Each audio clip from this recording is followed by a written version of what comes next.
So if we start out with a system, okay, and a system could be anything, any group of particles or objects, okay, there's a certain amount of total energy that that system has. And in our physics class, he said as he focused, there we go. In our physics class, we consider that to be potential plus kinetic energy. And so far, we've only talked about gravitational potential energy and kinetic energy. And we call that mechanical energy. So we say that that energy is conserved. It may rearrange in some ways, and we talk about a roller coaster going down the hill, and the potential energy decreases and the kinetic increases, but the total remains conserved. And by the way, just to say, gravitational potential energy, you have to include the Earth in the system. Okay, and we only conceptually do that. We don't actually draw the Earth or anything, but it's meaningless without the Earth as part of the gravitational potential energy. It's if you think of lifting an object up. When you lift an object up, you're really pressing the object and the Earth apart. You're putting a force on both of them to press them apart. So that's where that potential energy comes from. If you're just in outer space, that potential energy without some reference, like a planet pulling on it, there would be no potential energy. So way too much talk about potential energy. Let's talk about this total. That total is conserved. The potential can trade off with the kinetic. You can have a little more, a little less of each, but the total has to add up to be the same. And the way we change that is by doing work on a system. And if you add energy to that system, then you are doing positive work. And if you subtract energy, you are doing negative work. Okay, let me pick another color here and show you that we can actually talk about what another system is doing. Another system has conservation of total energy, and when energy transfers from that system into this system, we say negative work is done on this system, but positive work is done on that system. Okay, in other words, energy was transferred from this system into that system, so it looks very similar to what we have otherwise. But when we're talking from the perspective of this system, when energy is added to that system, we say positive work has been done on it. Now let me give you an example. This is a ball. It's sitting on the table. I grab the ball. I throw it in the air. It had no energy. Okay, we'll assume it was at height 0, had no velocity. I added work. I transferred energy into it. My energy went down. Okay, if I throw 4,000 balls up in the air at different times, I'm going to need to eat more food to make sure I increase my energy. I have to add energy added to me because I keep transferring energy out. So negative work has been done on me. Energy has been removed. But on this system, work has been done on the ball. So in other words, positive work has been done on the ball and energy has been added in. Because that's the basic concept. It probably sounds a lot more confusing than it really is. Because really what this comes down to is in an equation, we have, in our class, we have f delta x cosine theta, which we haven't talked about, and which I'm going to want you to ignore. And then the end of that equation says delta ET, change in the total energy. And I'd say the biggest mistakes that I see regular physics students making is whenever you're asked to calculate the work, they jump right to this.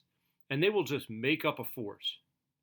And if you know that there's one force and it's not changing and you can plug it in and you can use this equation, fantastic. But very frequently, the secret is to say, do I know how the energy changed? If I know how the energy changed, then I know the change in total energy is going to be equal to work. Has the same units, by the way. Work is in joules, energy is in joules. Okay? I like to rewrite this. This is total energy at the end minus total energy at the beginning, ET prime minus ET. And I don't generally write initial or final just because, first of all, we already got a subscript there. Second of all, we're generally talking about continuous processes, and we'll talk about the total energy at several different times.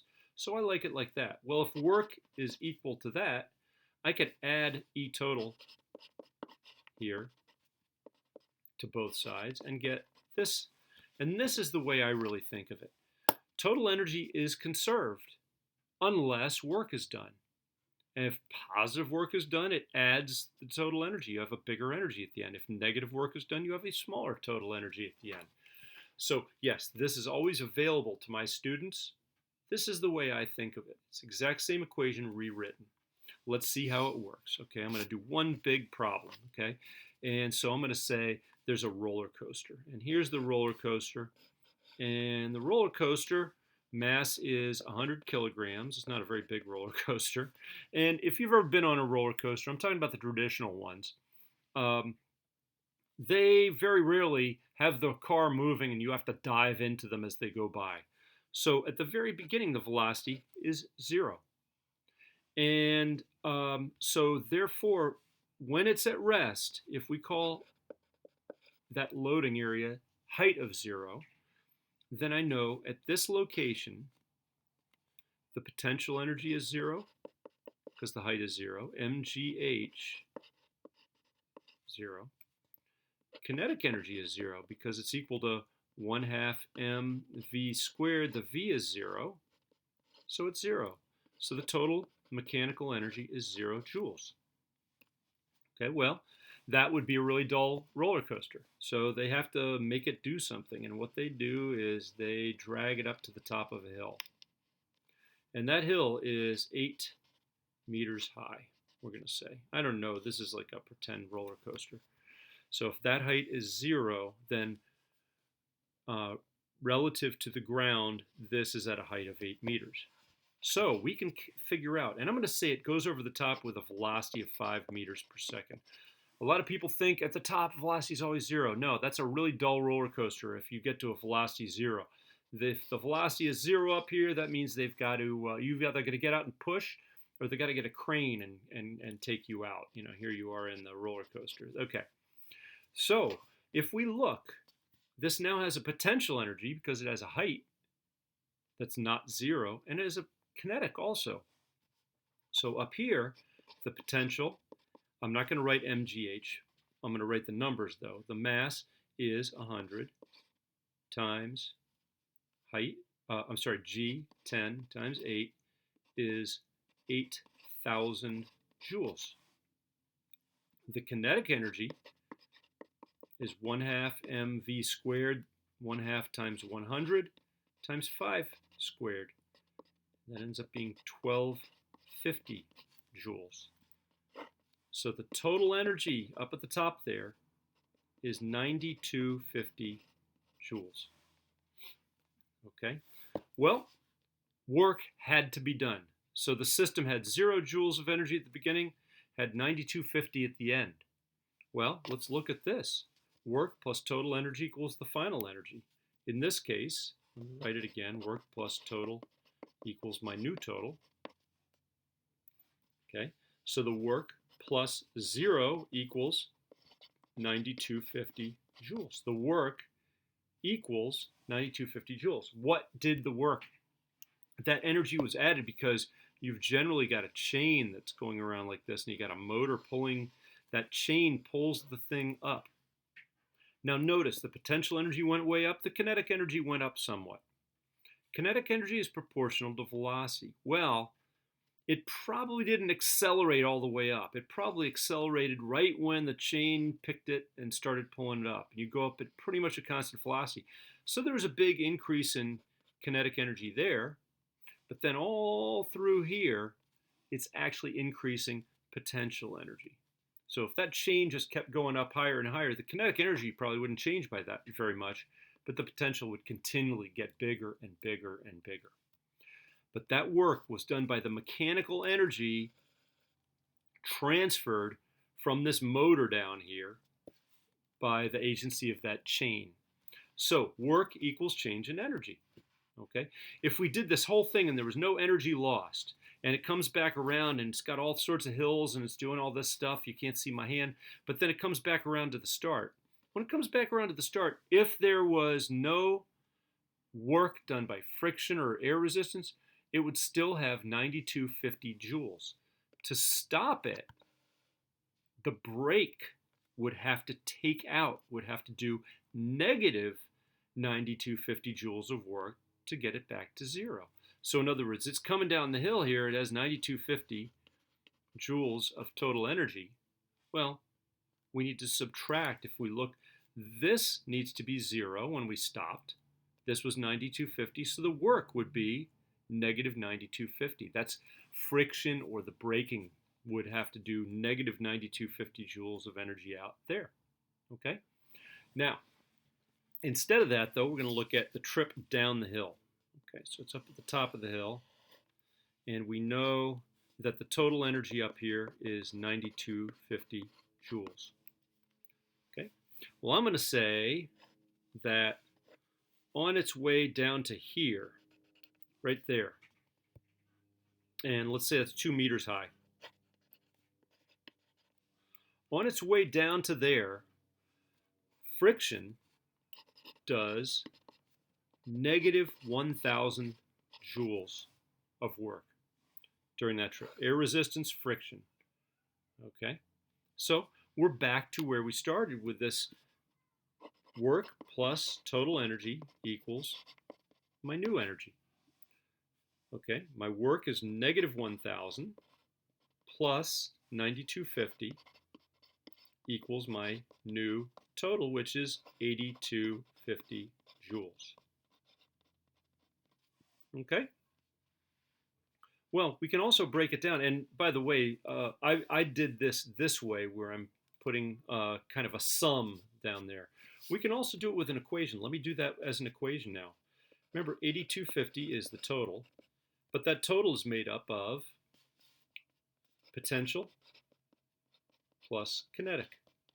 Okay, my new potential plus my new kinetic is my mgh, my new height, plus 1/2 m, my new velocity squared.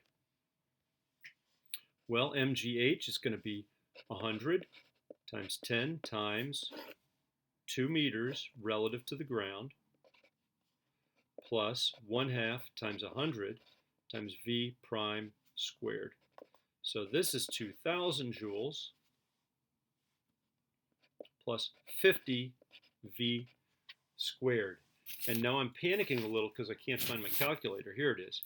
So if we know 8250 equals 2,000 plus 50 times v squared, that means the velocity will be 11.2 meters per second. Now notice what we've looked at. We started from rest, no mechanical energy, and then 9,250 joules of work were done to increase its potential and its kinetic. Then as it came down, 1,000 joules were transferred out of the system. That went to moving air particles around, heating the air, and also heating the wheels and things like that. So what happened down at the end is we had less total energy at the bottom.